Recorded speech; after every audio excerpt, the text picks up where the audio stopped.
8 నుంచి 9 నెలల తర్వాత మేల్కొండు అనాలో, వాళ్ళకి గుర్తొచ్చిందనాలో, వాట్ ఎవర్ ఇట్ మేబీ, ఇష్టానుసారంగా రాద్ధాంతం చేసే పరిస్థితి కూడా కనిపిస్తూ ఉంది. ఈరోజు చంద్రబాబు నాయుడు గారికి యాజ్ ఎ సీఎంగా దగ్గర ఎన్ని డిఎస్సి నోటిఫికేషన్స్ ఇచ్చారు, ఎంతమంది టీచర్స్ ఈరోజు వర్క్ చేస్తున్నారని చూసుకుంటే దగ్గర మన టీడీపీ హయాంలో కానీ సిబిఎన్ సార్ హయాంలో కానీ 196,000 మందికి టీచర్ రిక్రూట్మెంట్ పోస్టులు జరిగినాయి. యాజ్ ఆఫ్ నౌ ఇందాక నేను చెక్ చేసుకుంటే స్టేట్ లెవెల్ మొత్తం మీద 3,11,000 సుమారుగా టీచర్స్ పనిచేస్తున్నారు. అంటే ఈరోజు ఆంధ్రప్రదేశ్ గవర్నమెంట్లో టీచర్ ఉద్యోగాలు చేస్తున్న వారిలో 60% గౌరవ ముఖ్యమంత్రి, ఇప్పుడు మన ముఖ్యమంత్రి చంద్రబాబు నాయుడు గారి టైంలో డిఎస్సి నోటిఫికేషన్ ద్వారా వచ్చిన వాళ్ళే. అందులో నేను చాలా గర్వంగా చెప్పగలను, 2001 డిఎస్సిలో నేను కూడా సెలెక్ట్ అయ్యి టీచర్గా పనిచేసి 12 సంవత్సరాలు నా తాలూకా టీచర్ నా ఉద్యోగాన్ని కూడా నేను అక్కడ చేసి 2013లో రిజైన్ చేసి నేను మళ్ళీ పాలిటిక్స్లోకి వచ్చిన సందర్భం.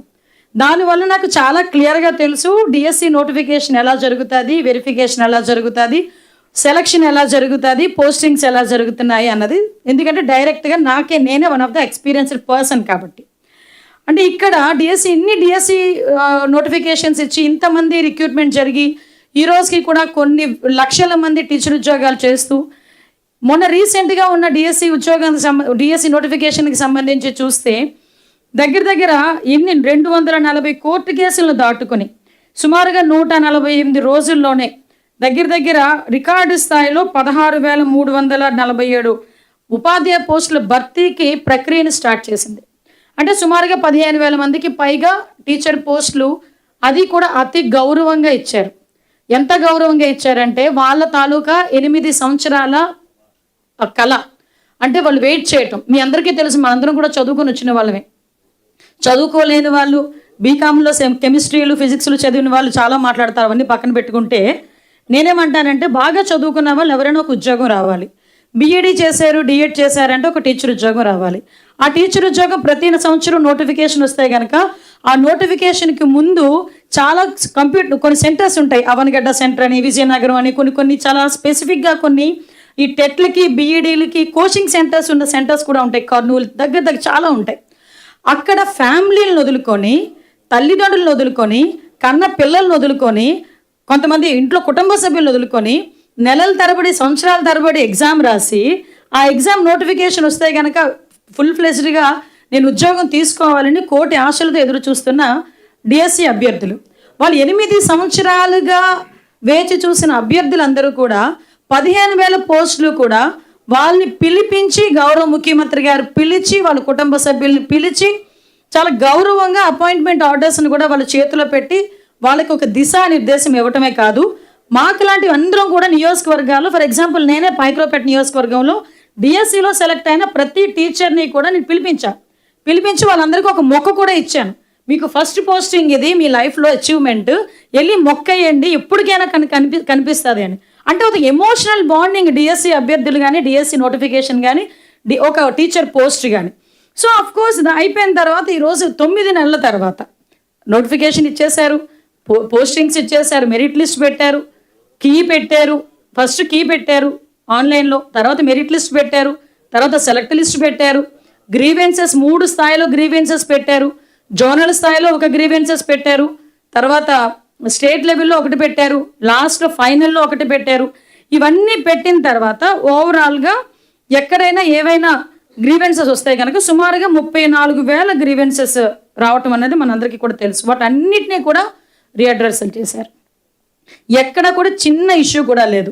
సుమారుగా కోర్టు కేసులు దగ్గర 240 కోర్టు కేసులు, ఒక సుప్రీంకోర్టు కేసు ఉన్నా కూడా ఏ కోర్టు కేసు కూడా అడ్డంకి రాకూడదు అని అన్నిటినీ కూడా చాలా ఫుల్ ఫ్లెజ్డ్గా క్లియర్ చేసుకుంటూ డిఎస్సీలకి, ఎందుకంటే ఈ నోటిఫికేషన్ కూడా గౌరవ ముఖ్యమంత్రి గారు పుట్టినరోజు కానుకగా ఆ రోజు అనౌన్స్ చేసిన పరిస్థితి కూడా మీ అందరికీ తెలుసు.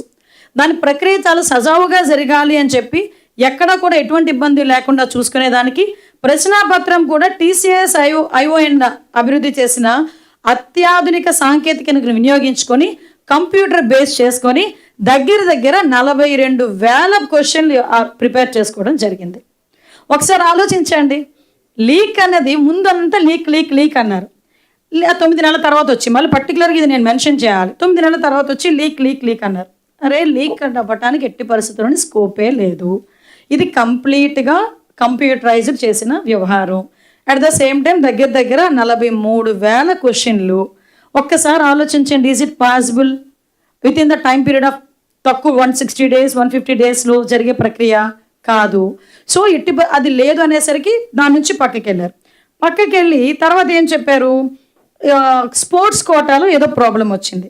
అని నేను ఒకటే అడుగుతున్నా, స్పోర్ట్స్ కోటాకి సంబంధించి ఇంతకుముందు స్పోర్ట్స్ కోటాలో మనం ఇప్పుడు ఈ రిజర్వేషన్ 3% రిజర్వేషన్ స్పోర్ట్స్ కోటాలో ఉంది. ఈ 3% రిజర్వేషన్ స్పోర్ట్స్ కోటాలో మొత్తం పోస్టుల సంఖ్య 421. అందులో ఈరోజు ఫిల్ చేసినవి 382. ఇందులో ఫిల్ చేసినవి కూడా 382 ఫిల్ చేశారు. ఇవి ఫిల్ చేసినవి కాక బుక్ ఉంటుంది ఏమన్నా 382 ఫిల్ చేశారు. మిగతావి క్వాలిఫికేషన్ లేక అందులో పూర్తి చేయలేక అవి అలాగనే ఉన్నాయి, ఎక్కడ కూడా లేవు. ఒక్కటి మీరు గుర్తించాలి, ఇందులోని కొన్ని కోటాలు ఉంటాయి. అది మహిళా కోట అవ్వచ్చు, పిహెచ్ కోట అవ్వచ్చు, ఎస్సీ కోట అవ్వచ్చు, ఎస్టీ కోట అవ్వచ్చు, బీసీ కోట అవ్వచ్చు. ఇవన్నీ అన్నిటితో పాటు ఇప్పుడు స్పోర్ట్స్ కోట. ఈ స్పోర్ట్స్ కోటాలో అలాట్ అయిన పోస్టులు స్పోర్ట్స్ కోటాకే ఇవ్వాలి, వేరే వాళ్ళకి ఇవ్వడానికి లేదు. అది ఫస్ట్. దాన్ని బేస్ చేసుకుని 421 పోస్టులకి 382 పోస్టులు అన్నవి మనం అందులో ఫిల్ చేయడం జరిగింది.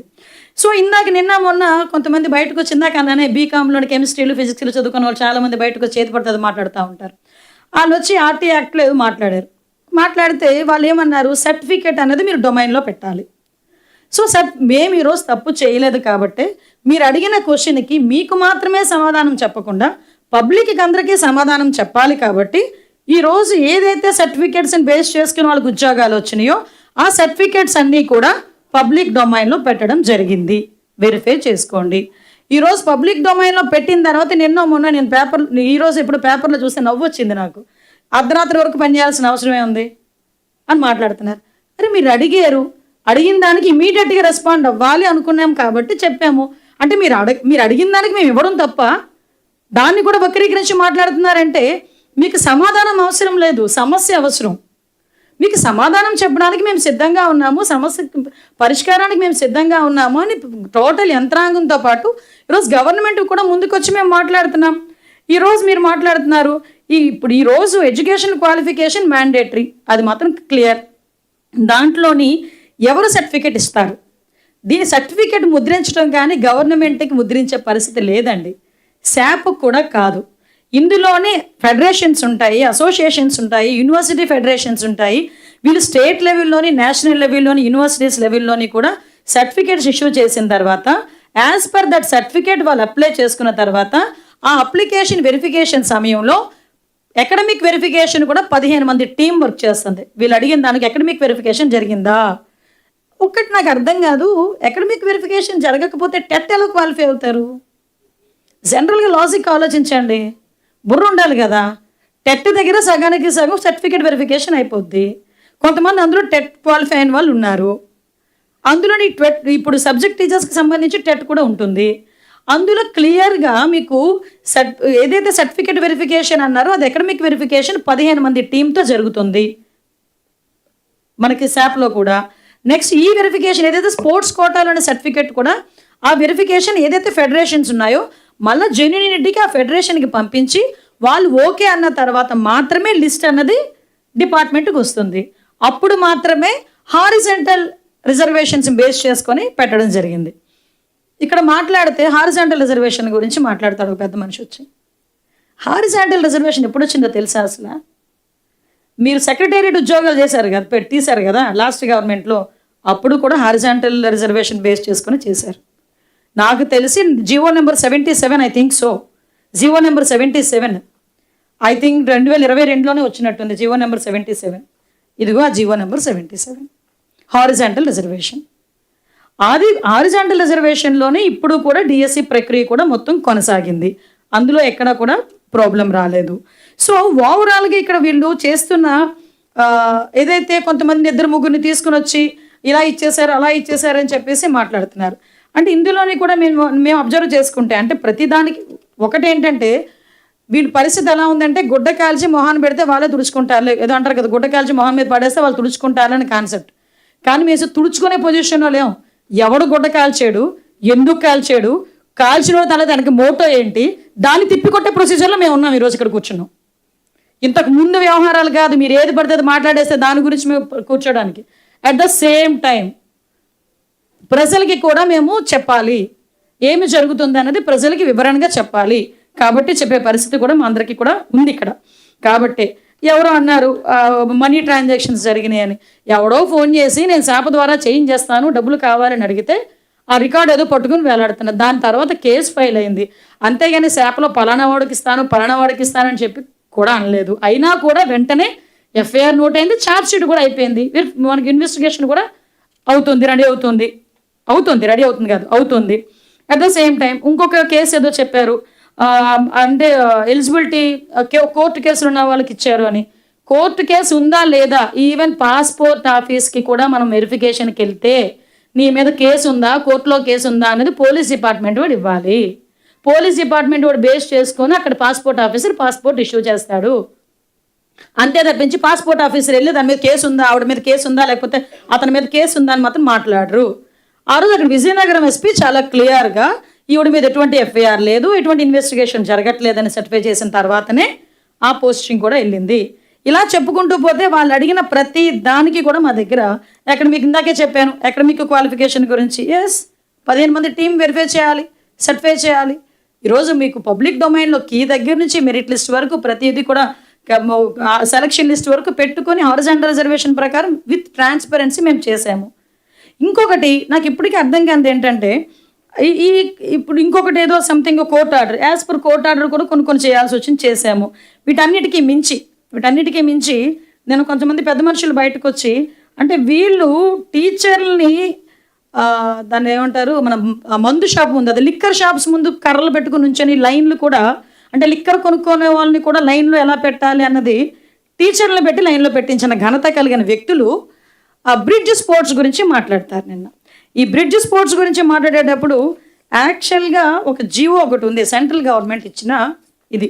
ఈ central government ministry of personal public grievances pensions and department of personal and training, government of ఇండియాలో కూడా కొన్ని స్పోర్ట్స్ని ఆథరైజ్డ్గా తీసుకోవచ్చు అని చెప్పి అది గవర్నమెంట్ ఆఫ్ ఇండియా ఇచ్చిన దాంట్లో ఇది one of the bridge sport కూడా వన్ ఆఫ్ ద స్పోర్ట్.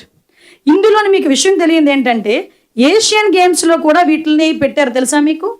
అందులో ఇండియా వాడికి ఒక బ్రాంజ్ మెడల్ కూడా వచ్చింది తెలుసా అది మీకు, బ్రిడ్జ్ స్పోర్ట్స్లో ఏషియన్ గేమ్స్లో. మీకు ఇంకో విషయం, ఏ స్పోర్ట్స్ అయినా ఎప్పుడైనా ఎందులోనైనా ఎలా చేయొచ్చు. కొన్ని సందర్భం ఇప్పుడు ఒలింపిక్ గేమ్స్లో కూడా క్రికెట్ని ఎలా యాడ్ చేయాలన్న ఒక ఆలోచనతో కూడా ఉన్నారు. అంటే ఈరోజు ఎందుకు పెట్టారు, ఎందుకు చేయాలి, చాలామంది ఎక్స్పర్ట్స్ కూర్చొని చేసిన దాన్ని ఈరోజు ఇంప్లిమెంట్ చేయాలి. కాబట్టి ఈరోజు గవర్నమెంట్ ఇచ్చిన అథారిటేటివ్ లిస్ట్లో అది ఉంది. వీటితో పాటు చాలా గేమ్స్ ఉన్నాయి అందులోని, ఈ బ్రిడ్జ్ స్పోర్ట్స్తో పాటు చాలా గేమ్స్ ఉన్నాయి అందులోని. దాన్ని బేస్ చేసుకొని ఈరోజు ప్యాకార్డ్ ఆడినోడికి టీచర్ ఉద్యోగం ఇస్తారా, ప్యాకార్డ్ ఆడినోకి టీచర్ ఉద్యోగం ఇచ్చామా లేదా అన్న తర్వాత క్వశ్చన్, టీచర్ ఉద్యోగం వచ్చినోని తీసుకెళ్ళి బ్రాందీ షాపుల ముందు నిలబెట్టావే, దాని గురించి ఎందుకు సమాధానం చెప్పట్లేదు వీళ్ళు, దాని గురించి సమాధానం చెప్పాలి కదా. ఇంకా టీచరే అవ్వలేదు, వాళ్ళ గురించి మేము మాట్లాడుతున్నాం. టీచర్ అయ్యి ఒక ప్రొఫెషనల్ ఉద్యోగంలో ఉండి ఒక దాని గౌరవప్రదమైన ప్రొఫెషన్లో ఉండి ఈరోజు వెళ్ళి బ్రాందీ షాపుల ముందు కూర్చోబెట్టి వాళ్ళ రాజకీయాల కింద ఉపయోగించుకునే పరిస్థితులు కనిపించలేదా ఈరోజు చాలా క్లియర్గా మేము చెప్తున్నాం. బ్రిడ్జ్ స్పోర్ట్స్ని 2018, 2022 ఏషియన్ గేమ్స్లో కూడా పెట్టారు.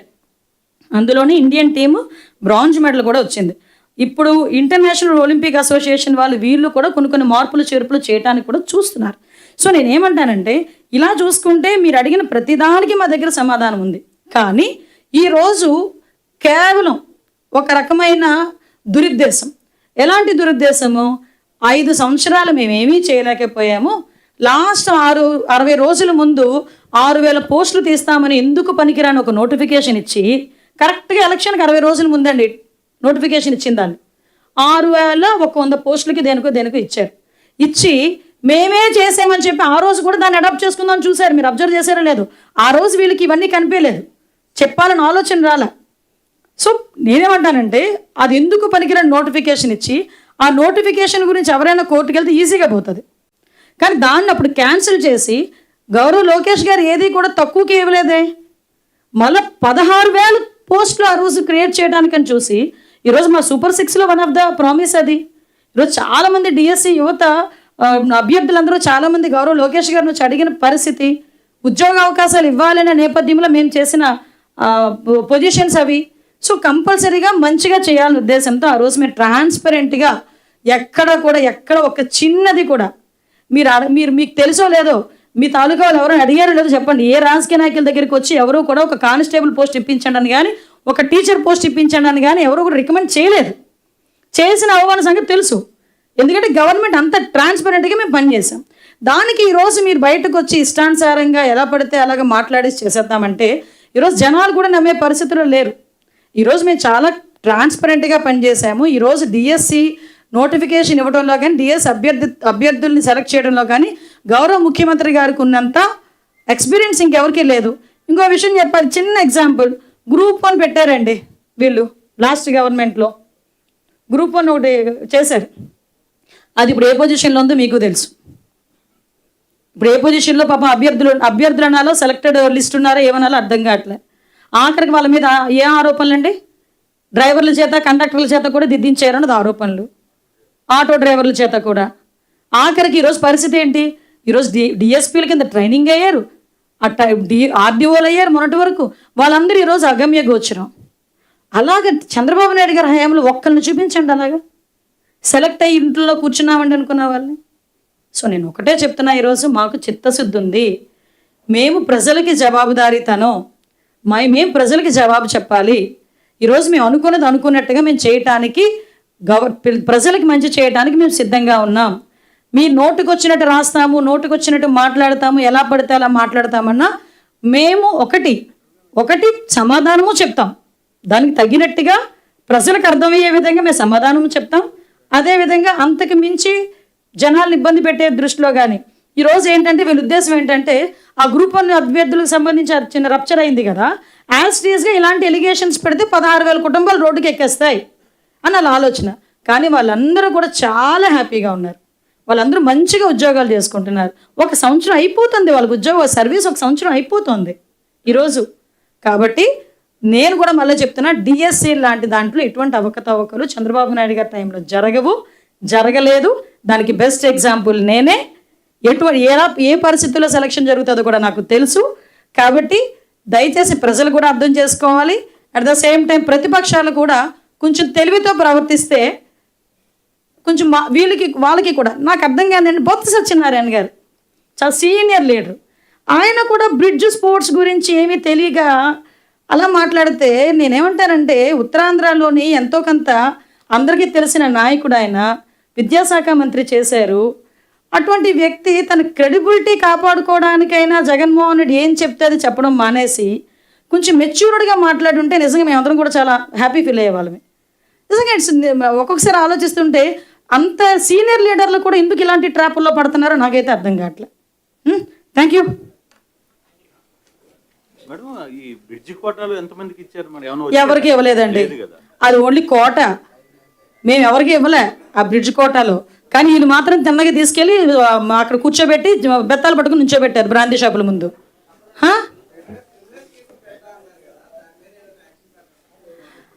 అమ్మ మేము ఒకటి ఏంటంటే, ఏదైనా ప్రభుత్వానికి సంబంధించిన రిపోర్ట్ని కానీ, ప్రభుత్వానికి సంబంధించిన ఇష్యూస్ని కానీ తప్పుడు ప్రచారాలు చేస్తే కంపల్సరీ క్రిమినల్ కేసెస్ ఉంటాయి. ముందు మేము ఎందుకు ఫైల్ అవ్వు, అన్నీ ఫైల్ అవుతాయి. ఎందుకు కంగారు? మీరు చాలా కంగారుగా ఉన్నట్టున్నారు వాళ్ళ మీద కేసులు ఫైల్ చేయించడానికి.